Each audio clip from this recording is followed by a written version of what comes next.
할렐루야. 아멘. 할렐루야. 아멘. 아멘. 하나님의 산에 도착한 모세는 감격했다라고 합니다. 그는 감격이 밀려왔지요. 게르솜이라는 이름과도 같았던 자신의 처지, 이방인이여 객으로 살아가야 했던 이스라엘 백성의 처지가 둘째 아들 이름인 엘리에셀이라는 둘째의 이름과 같은 회복이 일어났음을 지난주 살펴보았습니다. 애굽의 종이었던 이스라엘이 엘리에셀, 그 이름의 뜻처럼 하나님이 도우시고 구원으로 이끌어 주셨기 때문이지요. 그리고 모세의 장인인 이들로부터 하나님이 함께 하셔서 이스라엘이 이기도록 도와주셨음을 듣게 되었으니 모세는 너무나 감격이 컸을 것입니다. 사랑하는 성도님, 반드시 기억하십시오. 주님은 우리의 삶이 게르솜의 이름과도 같은 삶, 이방인이여 나그네여도 같은 삶에 빠져 있을지라도 우리를 엘리에셀의 이름과 같이 도우시고 이끄시고 구원하신다는 사실을 우리는 기억해야 합니다. 아멘. 이 말씀을 믿음으로 받을 때 우리 삶의 엘리에셀이 하나님의 도우심이 임하는 줄로 믿습니다. 아멘. 아멘. 그리고 이드로는 모세를 통해 하나님이 행하신 일들을 찬양하고 번제와 희생제물로 제사를 드린 후 함께 떡을 먹고 하룻밤을 지내게 됩니다. 그리고 오늘의 말씀이 시작되시요. 다음날 이드로는 모세에게 가게 됩니다. 모세가 무엇인가를 하고 있었기 때문이지요. 모세가 무엇인가를 하고 있었기에 이드로는 모세가 무엇을 하고 있는지 살펴보러 가게 됩니다. 그리고 이드로는 모세가 재판하고 있다는 사실을 알게 됩니다. 우리는요, 이스라엘 백성은 하나님의 백성이기 때문에 아무런 문제 없이 여기까지 잘 왔고 또한 잘 생활하며 가나안까지 잘 갈 것이라 생각합니다. 그런데 그것이 아닌가 봅니다. 이스라엘 백성도 그들 안에 분쟁이 생기기 마련이고 고소와 판결해야 할 일들이 넘쳐난 것 같습니다. 그래서 이스라엘 백성 사이에 발생한 일들을 지도자인 모세가 하나하나 판결해주고 있었지요. 이들로는 묵묵히 모세가 한 일을 보고 있었습니다. 그런데 모세는 아침부터 시작된 재판을 저녁까지 행하는 것입니다. 하루 종일 재판하고 있었습니다. 이드로는 더 자세히 살펴봅니다. 모세 곁에 누가 있는가? 아침부터 시작된 재판이 저녁까지 이르도록 길게 이어지고 있는데 모세의 주변에는 아무런 도움자도 없었다는 것을 발견하게 됩니다. 모세 혼자서 모든 것을 담당하고 있었습니다. 그래서 이드로는 모세를 불러 혼자 하는 것은 옳지 못하므로 조직을 세워서 어떻게 행해야 될지를 알려줍니다. 왜냐하면 혼자 짊어질 수 있는 무게가 아니었기 때문이죠. 그래서 1000부장, 100부장, 50부장, 10부장을 세워서 그의 업무 스트레스와 무게를 나누어질 것을 건의하게 됩니다. 그리고 모세는 하나님의 뜻 안에서 그 건의를 받아들이고 큰 재판을 모세가, 작은 재판은 백성들의 대표로 세움을 받은 사람들이 담당하게 되지요. 참으로 훈훈합니다. 따뜻합니다.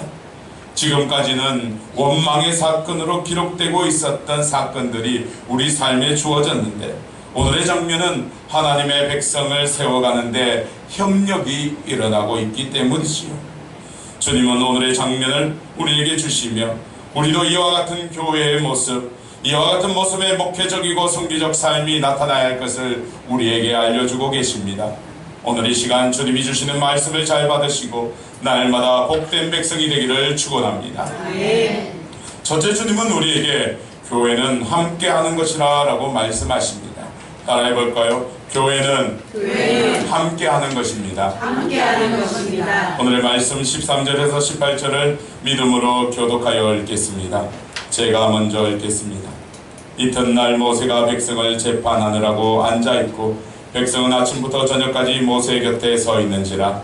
모세가 백성에게 하는 모든 일을 보이되 내가 이스라엘에게 하는 일이 없으리라. 어찌하여 내가 홀로 앉아있고 백성은 아침부터 저녁까지 내 곁에 서 있느냐. 모세가 그의 장인에게 대답하되 백성이 하나님께 물으려고 내게 오미라. 그들이 일이 있으면 내게로 오나니 내가 그 양쪽을 재판하여 하나님의 율례와 법도를 알게 하나이다. 모세의 장인이 그에게 이르되 내가 하는 것이 옳지 못하도다. 너와 또 너와 함께한 네 백성이 일병되어 인시하리니 이 일이 내게 너무 중함이라 내가 혼자 할 수 없으리라. 아멘. 모세에게 다가온 이드로는 이렇게 말했지요. 14절에 보면 내가 이 백성에게 행하는 이 일이 어찌 됨이냐. 어찌하여 내가 홀로 앉아있고 백성은 아침부터 저녁까지 내 곁에 서 있느냐. 이드로는 모세의 홀로됨을 보았던 것입니다. 혼자서 그 많은 일들을 처리하고 있는 것을 보고 그의 열정과 그의 노력에 대해 탐복하며 칭찬한 것이 아니라 어찌 됨이냐 어찌하여 라고 하면서 안타까움을 표현하고 있었습니다. 왜냐하면 혼자서 할 수 없는 일이기 때문입니다. 아무리 능력이 있어도 모든 것을 혼자서 할 수 없기 때문입니다. 주님은 이드로가 본 모세의 모습을 통해 우리 교회도 홀로 행하는 일이 없는가를 살펴보기를 원하고 계십니다. 왜냐하면 교회는 홀로 하는 것이 아니라 개개인이 홀로 생활하고 홀로 신앙생활하는 것이 아니라 함께여야 하기 때문입니다. 물론요, 혼자 할 수 있습니다. 혼자 하는 것이 쉬울 수도 있습니다. 혼자 하는 것이 때때로는 일처리가 빠를 수도 있습니다. 하지만요, 교회는 홀로 하는 것이 아닙니다. 함께 하여야 합니다. 마치 성부, 성자, 성령 삼위의 하나님께서 상호 내주하시며 우리 삶에서 현존하시어 그의 사역을 계시하시고 창조와 구원과 섭리와 능력으로 이끄시는 하나님을 볼 때 한 분이신 하나님이시지만 성부, 성자, 성령의 세 위격으로 우리에게 역사하심을 우리는 새겨야 하지요. 하나님도 함께 하시는 것입니다. 초대교회를 보면 초대교회도 마찬가지입니다. 초대교회의 모습을 잘 나타내어주고 있는 부분은 사도행전 2장 43절에서 47절, 4장 32절에서 35절 말씀을 보면 잘 나타나고 있습니다. 그런데 여기서 사용되는 단어는 이렇습니다. 다 함께 서로 같이 하여 무리 한 마음 한 뜻 서로 그들, 이런 단어를 사용함으로써 혼자가 아니라 초대교회 공동체는 같이 함께하는 공동체였다라는 것입니다. 교회는 그러해야 합니다. 함께하는 공동체가 되어야 합니다. 여기에 있는 우리 모두도 함께하는 공동체가 되어야 합니다. 물론 믿음은 하나님과 자신과의 관계, 이 수직적인 관계이지만 우리는 그 믿음 안에서 함께라는 공동체를 형성해 가야 하는 것이지요. 함께하는 공동체는요, 희노애락을 함께합니다. 모든 것을 서로 동경하듯 우리 삶의 모든 것을 함께해야 합니다. 저는 머리를 깎았습니다. 너무나 힘들고 고통스러워 머리를 깎았습니다. 쓰러져가는 예루살렘, 타락해가는 예루살렘을 보며 주님이 예수겔의 머리를 깎게 만드신 것처럼 잘못된 길로 가고 있는 사람을 보며 머리를 깎게 되었습니다. 오늘 이 시간에 제게 무슨 일이 있었는가가 중요한 것이 아닙니다. 중요한 것은 제가 그 아픔을 여러분과 함께 나눌 것이라는 것입니다. 예배가 끝나고 나누며 오후 찬양 예배 시간의 간증으로 저의 아픔과 그 아픔 속에서 행하시는 하나님의 역사하심, 그리고 아직 아물지 않은 상처 가운데에서도 무엇을 바라보고 역사하는지에 대해 함께 나누고자 합니다. 왜냐하면 저는 혼자가 아니기 때문입니다. 왜냐하면 저는 함께하고 있는 여러분들이 있고 주님이 함께하시기 때문입니다. 결코 교회는 혼자여서는 아니 된다는 것이지요. 사랑하는 평강교회 성도님 여러분, 여러분은 교회입니다. 여러분 각자가 교회입니다. 여러분을 홀로 두지 마십시오. 홀로 두면 그 친구와 삶의 어려움이 여러분을 압박하고 여러분은 그 무게에 쓰러질지도 모릅니다. 주님은 말씀하셨지요. 수고하고 무거운 짐진 자들아 다 내게로 오라. 이것은 함께함의 메시지입니다. 우리에게는 주님이 보내신 영적 가족들이 있습니다. 우리는 우리에게 영적 가족들이 있음을 아시고 홀로 살아가는 것이 아니라 주님 안에서 함께함으로 나아가는 큰 위로와 평안이 있기를 소망합니다. 우리 옆 사람과 인사해 볼까요? 당신이 함께여서 행복합니다. 당신이 함께여서 행복합니다. 당신이 함께함으로 저는 기쁩니다. 당신이 함께함으로 저는 기쁩니다. 아멘. 함께하는 교회의 또 다른 의미가 또 있습니다. 확장된 의미입니다. 방금 전 선포된 함께함의 의미는 교회 안에서 성도들끼리 홀로 생활하는 것이 아니라 서로 아픔과 기쁨을 나누는 함께하는 공동체였다면, 확장된 의미의 함께함은 이것입니다. 교회가 지역과 함께하고 지역과 그 삶의 처소에서도 함께한다라는 것이죠. 교회가 세상과 담장을 높이 쌓고 그 안에서만 끼리끼리 소통 없이 살아간다면 안 된다라는 것이죠. 교회도 마을과 함께해야 합니다. 소통해야 합니다. 기쁨과 슬픔도 함께해야 합니다. 어느 목사님이 이렇게 말씀하셨습니다. 교회가 지역을 위해서 많이 일을 한다고 합니다. 교회가 바제일을 하면서 어려운 이들을 위해 도와주었다고 합니다. 그런데 매년 바자회를 하는데 그 바자회를 하는 장소가 아파트였다고 합니다. 그 아파트에서 바자회를 하는데 아파트에 있는 부녀회라든지 관리실에서 아무런 협조를 하지 않아 왜 그런지 물어보았다고 합니다. 아니, 왜 그렇습니까? 우리가 이렇게 좋은 일을 하는데 왜 여러분들은 아무런 협조를 하지 않습니까? 그런데 이런 답변이 돌아왔다고 합니다. 아무도 바자회 하는 것을 원하지 않아요. 누가 해라고 했습니까?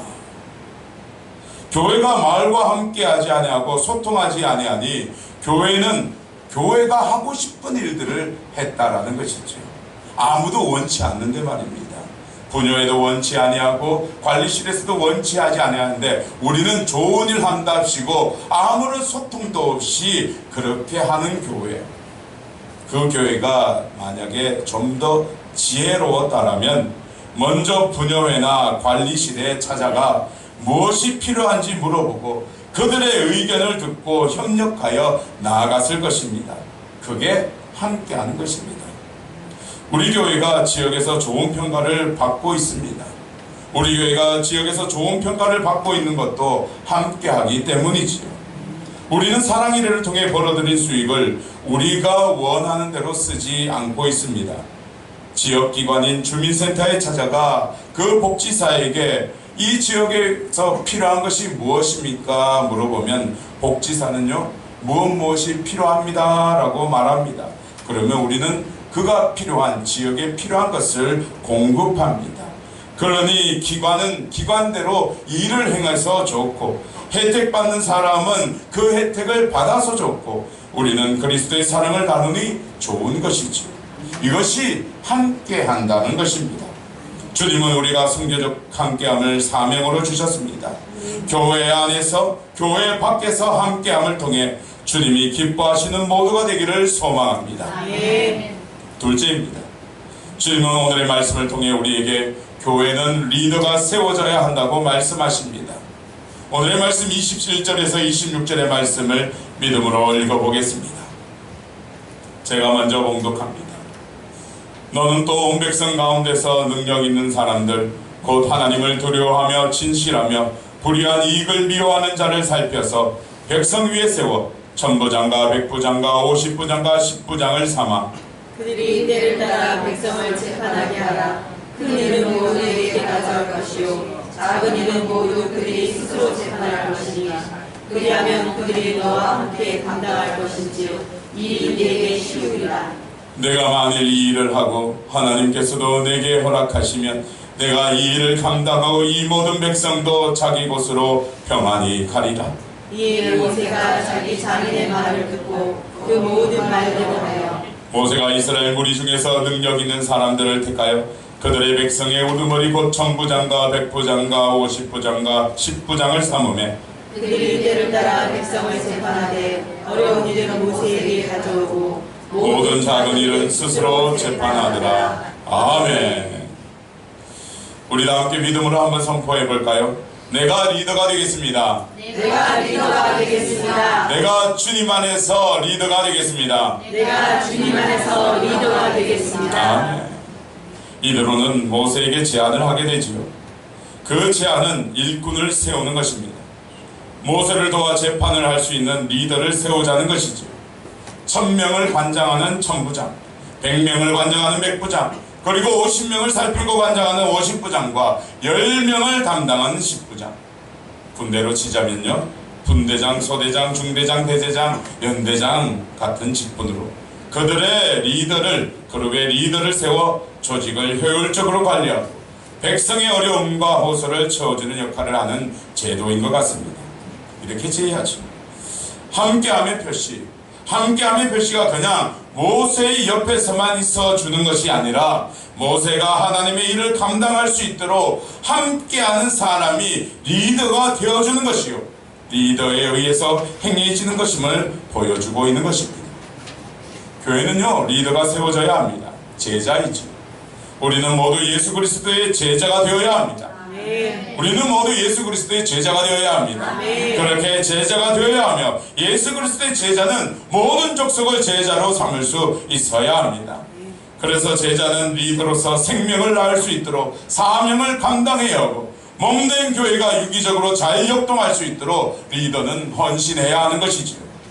그리고 리더는 달라야 합니다. 물론 예수 그리스도의 제자가 되고 예수 그리스도의 뜻에 따라 살아가는 것이 마땅하지만 주님은 그 제자들 가운데에서도 이끌어갈 리더가 나와야 함을 우리에게 알려주시죠. 그래서 리더는 이런 사람이어야 한다라고 21절에 나와 있습니다. 능력 있는 사람이죠.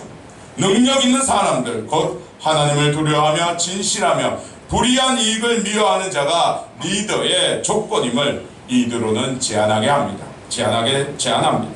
능력 있는 사람. 리더는 능력 있는 사람이 되어야 합니다. 여러분, 능력 있는 사람이 됩시다. 학자들은요, 이 말씀이 이렇게 해석합니다. 세상적으로나 육체적으로 다른 사람들보다 월등한 힘과 권력을 가지고 있는 자, 그런 자들이 아니라 오히려 하나님의 거룩한 역사에 능히 참여하는 선한 일꾼, 하나님의 백성을 잘 다스릴 수 있는 능력과 지식을 소유한 자라는 측면에서 해석되어져야 한다라고 말합니다. 맞지요? 그들의 해석이 맞습니다. 리더는 주님 안에서 주님의 일에 믿음으로 참여하며 하나님의 백성을 잘 다스릴 수 있어야 합니다. 그리고 그런 사람은 다음과 같은 모습을 담고 있다라고 하지요. 첫 번째가 바로 하나님을 두려워해야 합니다. 하나님을 무서워하고 하나님을 겁내는 것이 아니라 경외하는 자라는 뜻이지요. 절대적인 지존자 앞에서 자신의 모든 삶을 경외함으로 살아가는 자는 제멋대로의 삶을 살지 않는 사람입니다. 두 번째가 무엇입니까? 진실해야 합니다. 이것은 인간 됨됨이가 거짓이 없어야 하고 신뢰를 줄 수 있는 믿음의 사람이 되어야 한다는 것이죠. 이곳에서 이만하고 저곳에서 저만하는 사람이 아니라 아무리 능력이 있어도 그런 사람은 탈락인 것이죠. 사람에게는요, 진실함이 있어야 합니다.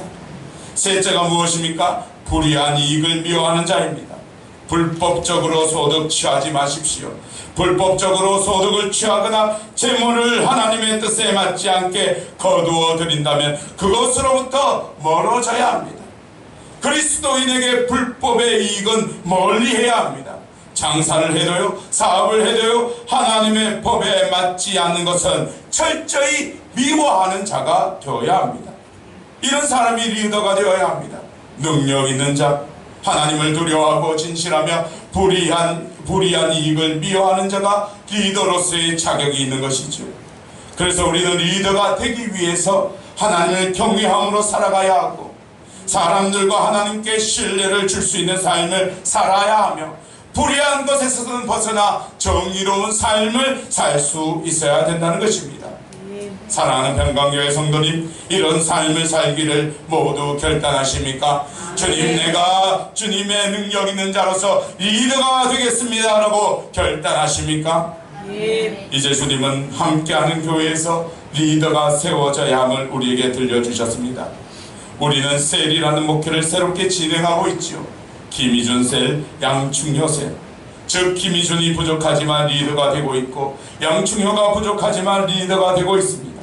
주님 안에서 십부장과 같은 역할을 김희준과 양충효에게 주어진 것이죠. 이제 그 안에 있는 셀원들, 여러분 각자가 이제 자신이 리더가 될 수 있고 자신이 리더가 될 수 있도록 살아가야 하며, 셀원들은 자신이 셀을 열 수 있도록 기도해야 합니다. 한 분 한 분이 십부장의 역할을 감당할 수 있도록 헌신하고 결단한다면 주님의 사역이 날마다 새로워지고 풍성해지며 그것으로 인해 주님의 몸된 교회가 날마다 일어나고 세워지게 되는 것이죠. 이제 말씀을 마치고자 합니다. 우리 교회는 함께하는 공동체입니다. 대부분의 교회가 함께한다고 하지만 함께하지 못하는 것이 현실대입니다. 하지만요, 평강교회는 다릅니다. 저는 우리 교회가 좋은 이유가 있습니다. 왜냐하면 자기 자신의 기쁨과 아픔을 함께 한다는 것입니다.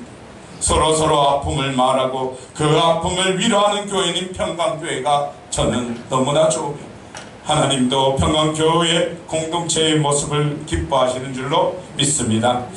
기쁨을 함께하는 곳은 매우 많습니다. 기쁨을 함께하기는 쉽기 때문입니다.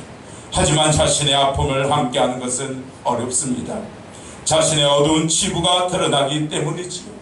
그렇기 때문에 가족의 일을 꽁꽁 싸매고 있고 자신에게 다가온 고난의 일을 드러내지 않고 마치 아무런 일 없는 척 살아갑니다. 그래서는 절대로 되지 않습니다. 아픔도 함께 공유해야 합니다.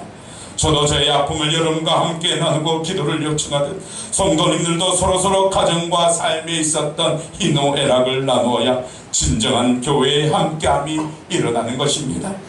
그것이 이루어지고 난 후에 교회는 세상 밖으로 나아가 삶의 자리에서 함께해야 하며, 함께하는 삶을 위해 리더가 세워지고 그 리더를 통해 교회는 하나님의 뜻 안에서 지체가 함께 역동하게 되는 것이죠. 전도서에서 이렇게 말씀하고 있습니다. 한 사람이면 패하겠거니와 두 사람이면 맞설 수 있나니 세 겹줄은 쉽게 끊어지지 아니하느니라. 세 겹줄에 함께함으로 그 줄이 쉽게 끊어지지 아니하듯이 우리 교회도 함께함과 함께 세워짐을 통해 끊어지지 아니하는 역사, 끊어지지 아니하는 은혜를 경험할 줄로 믿습니다. 함께하는 교회, 리더가 세워지는 교회, 주님의 교회, 평강교회가 그렇게 되기를 주님은 원하고 계십니다. 기도드리겠습니다.